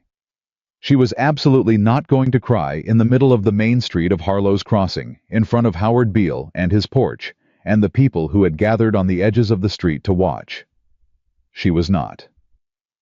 "Let's go," Caleb said quietly. She turned and walked with him to the wagon. He helped her up this time. She let him. She sat on this wagon seat and held the documents folder in both hands and looked straight ahead, and he climbed up and took the reins and clicked the horse forward, and they moved down the street and around the bend and out of Harlow's Crossing, and she did not look back. After a while, Caleb said, I'm sorry I didn't ask first.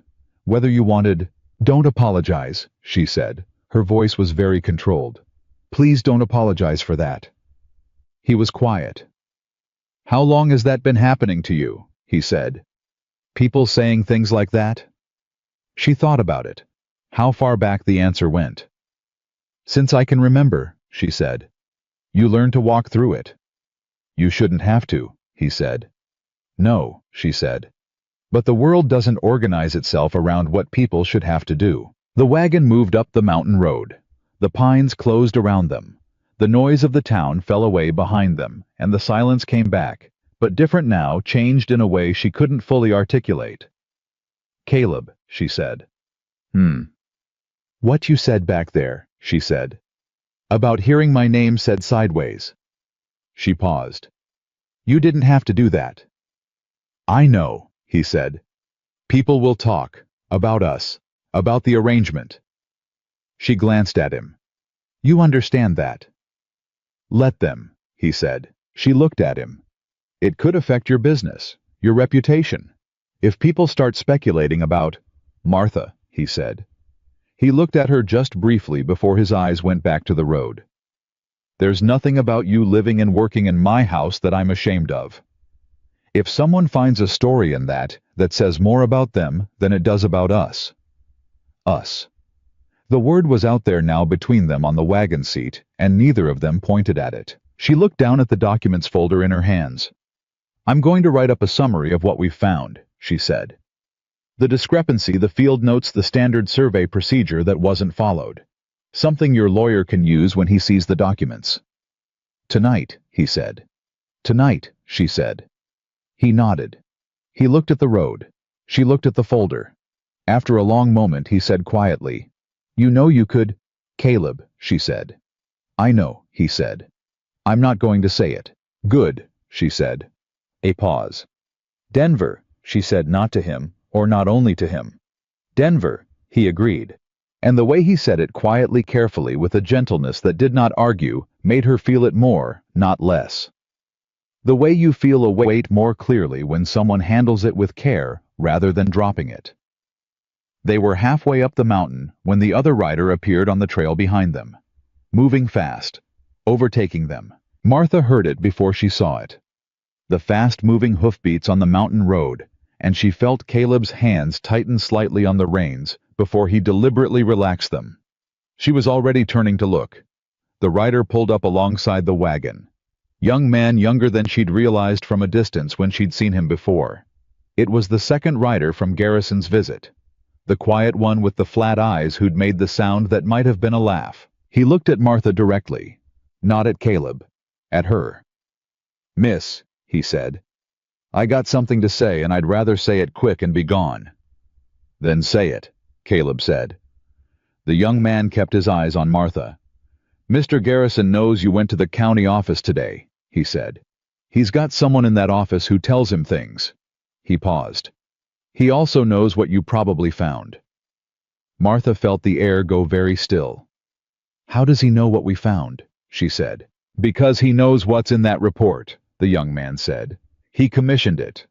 He looked uncomfortable, the look of a man saying something he'd talked himself into saying and wasn't entirely sure he wasn't going to regret. He's going to file a boundary claim.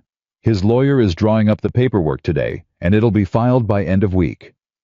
Why are you telling us this? Caleb said. The young man looked at him then. Mrs. Hadley, he said. Eliza Hadley. She was my grandmother. The silence on the road was complete. She talked about you, the young man said to Caleb. About your land. About what it meant to build something on a mountain and hold it. He shifted in the saddle. She wouldn't have liked what Garrison's doing. Caleb was very quiet. No, he said. She wouldn't have. The young man looked at Martha again. You read those documents fast, he said. You knew what you were looking at. Yes, she said. The original iron stake, he said. There's a property sketch, old one drawn when Ward's deed was filed, that shows the stake's exact position relative to a rock formation on the east line. Original surveyor's reference. It's in the deed filing at the land registry office, not the county office, the land registry. He held her eyes. That sketch would prove where the stake should be. Martha's mind was already moving. "Where's the land registry?" she said. "Fort Crane," he said. "Day's ride southeast." He looked at both of them once more. Then he turned his horse and rode back down the trail, gone around the bend, before either of them had spoken. Martha and Caleb sat on the wagon in the middle of the mountain road. "His grandmother made you bread every Sunday," she said. "Every Sunday," Caleb said. "Fort Crane," she said. "Day's ride," he said. She looked at the folder in her hands. She thought about the lawyer 2 towns over, Emmett Shaw, who dealt with land disputes, and the survey report, and the iron stake, and the property sketch, and the boundary claim being drawn up today by Garrison's lawyer, who already had a week's head start. She thought about the letter in her coat pocket. She thought about Denver. And then she made a decision so quietly that she almost missed making it. Not a dramatic thing, not a door slamming or a road chosen at a crossroads, but a simple interior, settling the way water finds its level without any ceremony at all. "Tomorrow," she said. "You ride to your lawyer. I'll start writing the summary. When you get back, we decide about Fort Crane." Caleb looked at her. She kept her eyes on the road ahead. "Together," he said. "Together," she said. I didn't say anything. He didn't have to. The wagon moved up the mountain, and Martha Gaines, who had come to this road looking for a night in a barn, and a way out of a life that had stopped making room for her, held on to the seat with one hand, and the documents folder with the other, and she did not look back at the bend where the trail to Denver split off south. Not once. She wrote until midnight. The summary started as 3 pages, and became 6. Because once she started pulling the threads apart, she found they went further than she'd initially seen, and the further she followed them, the cleaner the picture became, and the cleaner the picture became. The angrier she got, and the anger made her writing sharper and more precise, which was the only useful thing anger was good for in her experience. So she let it do its work. The fraudulent survey, the missing field notes, the deliberate failure to locate the original iron stake, the timing. Garrison's visit to the property the same week the assessor's letter arrived, which was not coincidence, which was a man checking on the progress of something he'd set in motion. She laid it out in plain language, the way you'd explain something to a person who was smart, but had never seen this particular trick before, because that was who Emmett Shaw was going to be, and she needed him to see it the way she saw it clearly and without room for doubt. She also wrote a second document, shorter. A timeline starting from the March survey and moving forward to the present day, with every relevant date noted and every relevant party identified. She'd learned in Claremont that lawyers liked timelines. It organized the shape of what had happened in a way that was harder to argue with than narrative alone. Caleb came out of his room once around 10 o'clock and stood in the doorway and looked at what she was doing. "Come to bed," he said. "Not yet," she said. He looked at the pages spread across the table. He looked at her face. "I'll make coffee," he said. He made coffee. He set a cup beside her without disturbing the papers, and went back to his room, and she heard the door close not all the way, just enough, and she went back to writing. When she finally set down the pen, it was past midnight, and the fire had burned to coals, and her hand ached in a way that was specific to sustained writing. Different from the fence post ache, different from the road walking ache. She stacked the pages and read through them once more, caught 2 things she wanted to reword, rewrote them. She went to bed. She did not sleep the way she'd slept the first night. She slept lightly at the surface, her mind still turning the documents over in the dark. But she slept. Caleb left before dawn. She heard him go the quiet movements of a man who knew how to leave without waking people. And she lay still and listened to the sound of the horse leaving the yard, and then the silence that came after. She got up. She made breakfast for one and ate it at the table surrounded by her own pages and thought about Fort Crane, the land registry, the original property sketch, the exact position of the iron stake relative to a rock formation on the east line. If that sketch existed, and she had no reason to doubt the young man's word because he'd had nothing to gain from lying and everything to lose from telling the truth, then it was the one document that could definitively disprove the March survey's reference point. Without the sketch, they had a legal argument. With it, they had proof. There was a difference, and the difference mattered. She spent the morning reviewing the deed documents again and annotating the summary with specific page and line references, so Emmett Shaw wouldn't have to search. She was precise in a way that felt good, the same feeling as a level fence post, the same clean satisfaction of a thing done correctly. Around noon she heard a horse in the yard, and she was at the door before she'd consciously decided to move.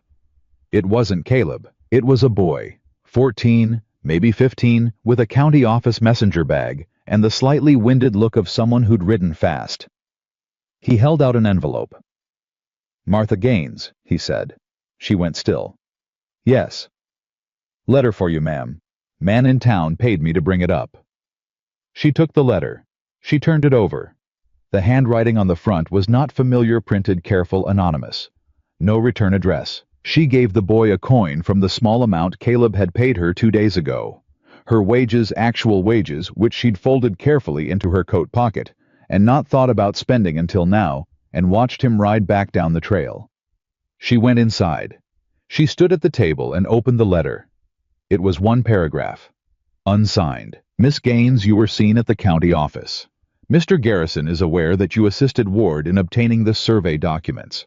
He has made inquiries regarding your background and has obtained certain information from a source in Claremont. He intends to use this information to discredit your assistance to Ward in any legal proceeding. Leave the mountain. Whatever Ward is paying you, it is not worth what comes next. This is a warning, not a threat. Take it as such."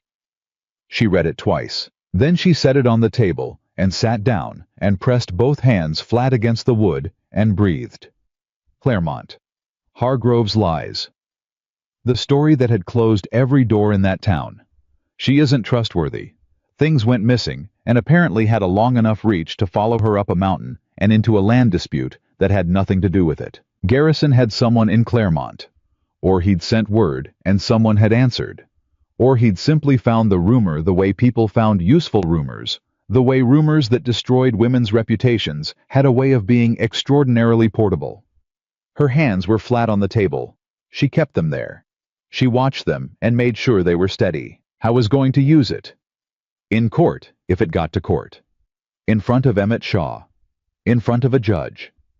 A woman with a theft accusation against her name helping a property owner challenge a legal survey.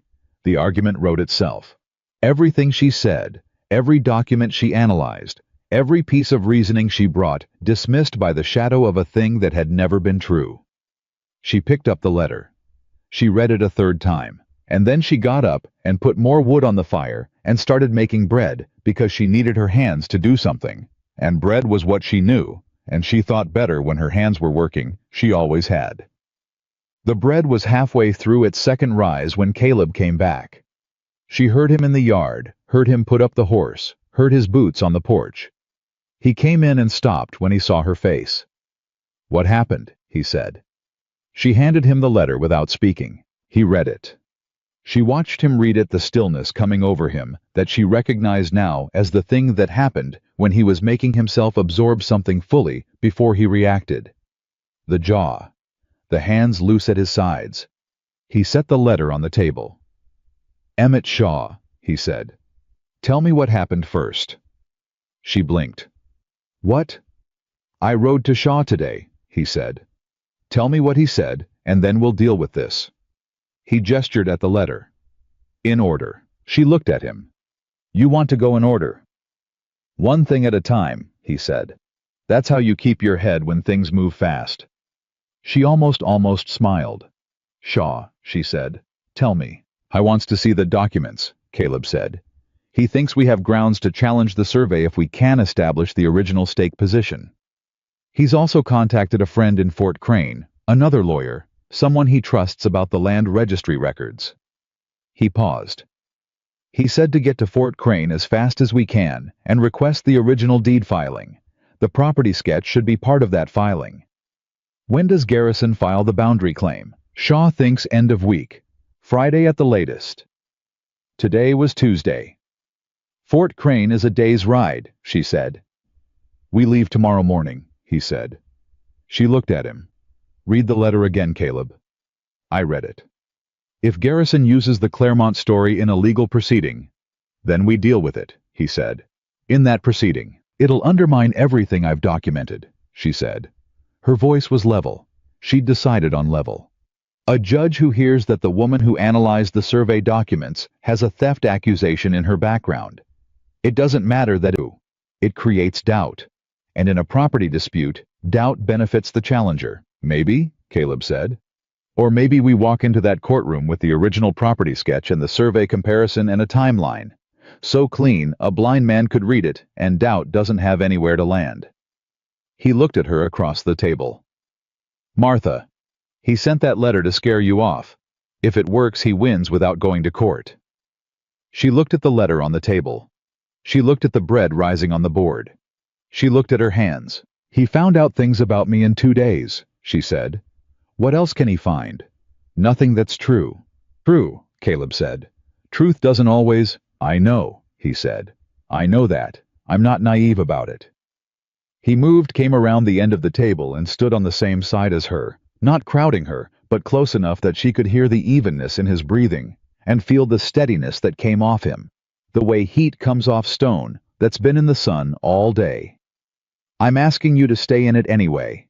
I'm asking you because without you, I don't know how to read what we're fighting, and because what's in those documents is true, whether Garrison says your name in court or not. The truth doesn't change. She looked up at him. He's threatening me, she said. Yes, he said. To protect a fraud. Yes, he said. And you want me to ride to Fort Crane anyway. I want you to do whatever you decide is right, he said. But I'll tell you what I believe. I believe that the people who threaten other people to protect their frauds are counting on exactly this moment. The moment when someone who knows the truth has to decide if the truth is worth the cost of saying it. He held her eyes. Most of the time people decide it isn't. That's how men like Garrison keep doing what they're doing. She picked up the letter. She folded it once, twice, and held it in her hands, and thought about Harold Hargrove standing in his failing house, inventing a story to protect his pride. Thought about doors closing. Thought about a mile of road where you could cry where no one saw you. Thought about what it cost to be a woman who knew things in a world that wanted her not to. She set the letter in the fire. She watched it burn. I'll have the bread out of the oven by morning, she said. We can take it with us for the road. Caleb Ward looked at her for a long moment, and what was in his face was not relief exactly, or gratitude exactly, but something that had both of those in it and went deeper than either. All right, he said. They left before the sun was fully up, the bread wrapped in cloth in the pack behind the saddle, and they rode hard because they needed the hours, and the road to Fort Crane had 2 sections that slowed you down, whether you wanted to be slowed or not. She rode her own horse, the bay mare that Caleb kept as a second animal, and that turned out to be smooth-gaited and sensible, which Martha appreciated because she hadn't ridden seriously in 2 years, and her body needed a horse that would meet her halfway. The mare did. They understood each other within the first mile, which Martha took as a reasonable sign. They talked as they rode, planning mostly what they'd request from the land registry, how they'd carry the documents, what Shaw needed from Fort Crane, and what he already had. Caleb had sent a wire to Shaw before they left telling him their timeline, and Shaw would be preparing his own materials in parallel, so that when they returned with the sketch, they could move immediately. If the sketch confirms the stake position, Martha said, what's the legal argument? Shaw says we file an emergency injunction to halt the boundary claim pending a full survey review. Caleb said. With the sketch and the survey comparison, and the field notes showing the surveyor never located the original stake, he thinks we can get the injunction. After that, it's a question of getting an independent surveyor out to the east line fast enough to physically confirm the stake. The stake has to actually be there, she said. It's there, he said. I've seen it. When did you last see it? A pause. March, he said. Before the surveyor came. Have you checked it since? Another pause. She heard what was in it. If Garrison's man moved it, she started. He'd have had to come onto my property to do it, Caleb said. At night, without me knowing. Is that possible? A longer pause this time. Yes, he said. It's possible. They rode without speaking for a moment. Then we need to check the stake before we file anything, she said. Because if we file the injunction based on the sketch position, and then an independent surveyor goes out there and the stake has been moved, our argument falls apart, he said. And Garrison's fraudulent survey becomes the legal record, she said. He pulled his horse up. She pulled hers up beside him. They looked at each other on the mountain road with Fort Crane ahead of them, and the east pasture behind them, and the clock running on Garrison's lawyer, and his end-of-week filing deadline. We check the stake first, she said. That means going back before Fort Crane, he said. It means going back now, she said. Today. Before we ride all day to get a document that won't help us if the physical evidence has already been tampered with. He turned his horse. She turned hers. They rode back hard. The east pasture was 40 minutes from the cabin at speed, and they made it in 35. Caleb dismounted at the fence line, and she was off her horse right behind him, and they walked the east boundary. The new posts they'd set together solid and straight toward the northeast corner where the iron stake should be. She heard him stop before she saw why. The ground had been disturbed. Not badly, someone who wasn't looking would have walked right past it. But she was looking, and Caleb was looking, and the difference between recently turned earth and settled ground was clear enough once you knew to see it. He moved it, Caleb said. Or tried to, she said. She moved closer. She crouched and looked at the ground without touching anything. Caleb, how deep was the original stake set? 3 feet, he said. When I had the deed filed, the surveyor set it 3 feet in, said it'd outlast the both of us. She looked at the disturbed ground. If someone pulled a 3-foot stake in the dark and rocky mountain soil in a hurry. She looked up. They might not have gotten all of it. He looked at her. She stood up. Do you have a spade at the cabin? They had a spade at the cabin. They retrieved it. They came back. And Caleb Ward dug carefully at the position shown in the original deed description, the exact bearing and distance she'd memorized from the document language while Martha watched, and the wind moved through the fence posts they'd set together, and the afternoon light shifted overhead. At 14 inches, the spade hit iron. They both went still. He dug wider. Cleared the earth carefully with his hands. The iron was a broken shaft clean break, recent, the kind that happened when you applied lateral force to something that was designed to go straight down. Someone had broken it off and moved the top portion. The base was still there, exactly where the deed said it should be, exactly where the original surveyor had placed it 11 years ago. 22 feet east of where Garrison's survey said it was. Martha sat back on her heels and looked at it. Photograph it, she said. Before you touch anything else. Is there anyone in Harlow's Crossing who does photography? There's a man, Caleb said slowly. Daniel Frey. He does portraits, some property documentation. We need him up here today, she said. The broken shaft, the base in situ, the position relative to the fence line. We need visual documentation before anything is disturbed further. She looked at Caleb. And we need an affidavit from you, signed and witnessed, describing what we found and when. That goes with the photographs. He looked at her across the hole in the ground with the iron stake base sitting in it, like evidence of something that had been done to him in the dark. You think like a lawyer, he said. I think like someone who's watched evidence disappear, she said. He stood up. He was already calculating. She could see it. If I ride to Frey now, he said, I can have him here by late afternoon. Then we ride to Fort Crane tonight hard, and get the registry document by morning. Shaw needs to know about the stake, she said. Wire him before you ride for Frey. Done, he said. She stayed at the east fence line while he rode. She stayed because she was not going to leave that broken stake unattended, and because she needed the time, and because standing alone on a boundary line with the wind coming through and the evidence of a crime at her feet was strangely one of the clearer moments she'd had in a long time. This was what she was good at. Not cooking, not enduring, not walking through towns with her back straight and her feelings locked down 3 layers deep. This seeing the shape of a thing, following the logic of it, knowing which document mattered, and why, knowing that a photograph of a broken stake in the ground was the difference between an argument and a proof. She'd spent 3 years being the cook. Before that, being the help. Useful, capable, valued only for the narrow window of service she was providing at any given moment, and not at all for the mind that was doing it. She thought about the letter she'd burned in Caleb's fireplace, about Garrison finding out things from Claremont, about the story Hargrove had told. She thought, whatever he says about me, I know what I found, and I know what it means, and no one is going to take that from me. Not again. Daniel Frey arrived at 4 in the afternoon, and he was a precise, efficient man who no unnecessary questions, and took 8 photographs from 4 angles, and then helped Caleb and Martha sign the affidavit that Caleb had already drafted, in a careful hand that turned out, Martha noticed, to be better than she'd expected, clear and exact, the hand of a man who read seriously and had thought carefully about language.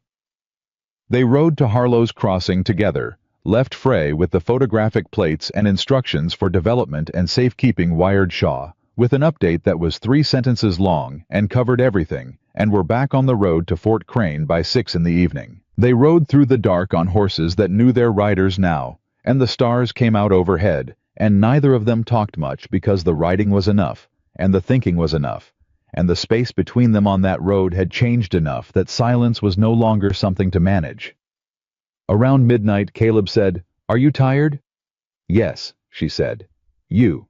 "Yes," he said. They rode another hour before he spotted a way station, one of the small stops kept up for travelers on the Fort Crane road, a lean-to and a water trough, and a covered place to rest. They stopped. They watered the horses. They sat with their backs against the lean-to wall and shared the bread she'd made the night before and the dried meat from Caleb's pack. She was so tired her hands felt far away. She ate anyway. "Martha," he said. After this is done," he said. "After the injunction and the survey and whatever comes next in the legal process." He stopped, started again. "I want you to know that whatever you decide about Denver, about where you go, I'm not going to hold anything against you. You came here for one night and you've given me—" He stopped again. "You've changed the outcome of something I would have lost without you." She looked at the bread in her hand. "You would have figured it out," she said. "Maybe," he said. "Not in time." She was quiet. "I haven't written to my cousin," she said. He was quiet too. "The letter from my brother," she said. "The one about Denver. I haven't replied to it either." She breathed. "I've been carrying both of them in my pocket like they're decisions I've already made, but I haven't made them." She looked at the dark road ahead. "I've been afraid to make them." "What are you afraid of?" he said. She thought about it carefully. "That if I stop moving," she said, "I'll see how much I've lost, and it'll be too much to stand." She paused. "It's easier to keep walking toward a maybe than to stop and count what's gone." "And if you stop walking," he said, quietly, "what do you see?" She looked at the road, the stars, the shape of the mountains against the dark sky, the horses standing at the water trough in the quiet of midnight. "I see this," she said, "which is more than I had 3 weeks ago." He didn't speak right away. When he did, his voice was careful in the way she'd come to recognize careful, not because he was hiding something, but because he was trying to say something exactly right. "Then stay," he said, "not because I need the help, though I do, not because of the land dispute, though that's real." He looked at her across the space between them. "Stay because you stopped here and found something, and you don't have to walk away from it." She looked at him. She thought about the key on the small table in the spare room, the solid click of the bolt sliding home, the first morning she'd made coffee, and he'd come in from the barn and not said anything about it. The bread, the fence posts, the wagon ride to Harlow's Crossing, and what he'd said on that main street, in a voice that was quiet and absolutely final. She thought about a woman who had knocked on a stranger's door with nothing in her hands but desperation and the last scrap of her own nerve, and what that woman had found on the other side. She thought about what she deserved, not what she'd been told she deserved, or what the world had gotten around to offering her, but what she actually deserved, in the plain, clear-eyed reckoning of a woman who had done the work and told the truth and held herself together through everything that had tried to knock her down. More than a barn, she thought. More than a maybe. "All right," she said. 2 words. She said them the same way he said things, without performance, without ceremony. The way you said something when you meant it completely and didn't need it to sound like more than it was. He looked at her. "All right," he said back. Same tone, same weight. They sat there in the dark at the way station on the Fort Crane Road, and finished the bread, and rested the horses, and didn't talk much more, because there wasn't much more that needed saying. They reached Fort Crane at dawn. The land registry opened at 8. Martha stood at the counter and requested the original deed filing for property registered to Caleb Ward in the 11th year North Mountain District, and the clerk brought out a folder that was older than most of what she'd handled in this entire process.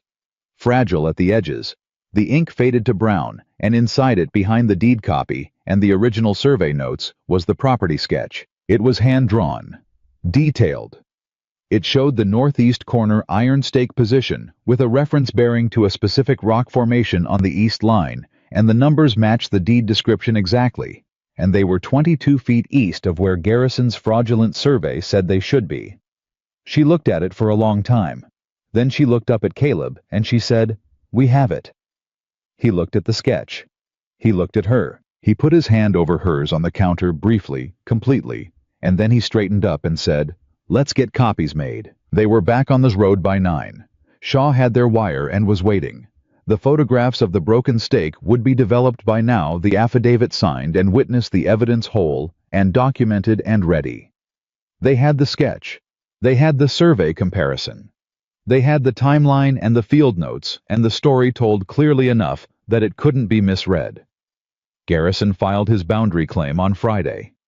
Emmett Shaw filed the emergency injunction on Friday afternoon. The judge reviewing the filing looked at the property sketch and the photographs of the broken stake base still in the ground, and the field notes showing the surveyor had never located the original mark, and he issued the injunction before close of business. The boundary claim was halted pending full review. The independent survey conducted the following week by a surveyor from 3 counties over, who had no connection to Garrison or anyone who worked for him, located the iron stake base, exactly where the original deed said it should be, confirmed the position against the property sketch from the Fort Crane registry, and placed the eastern boundary of Caleb Ward's property precisely where it had always been. 22 feet east of where Douglas Garrison needed it to be. Garrison's lawyer withdrew the boundary claim 8 days later. No statement was issued. No apology was made. Men like Garrison didn't apologize. They simply recalculated and looked for a different angle, and that was a problem for another day. But on the day the claim was withdrawn, Caleb came in from the barn and set a piece of paper on the table in front of Martha while she was working, and she picked it up and read it. It was a letter from Emmett Shaw confirming the withdrawal and noting that in his professional opinion, the documentation and analysis provided had been essential to the outcome. He had recommended to Caleb that the person who had prepared that documentation be formally acknowledged. She set the letter down. "I wants to know," Caleb said, "if you'd be willing to help him with 2 other cases he's handling.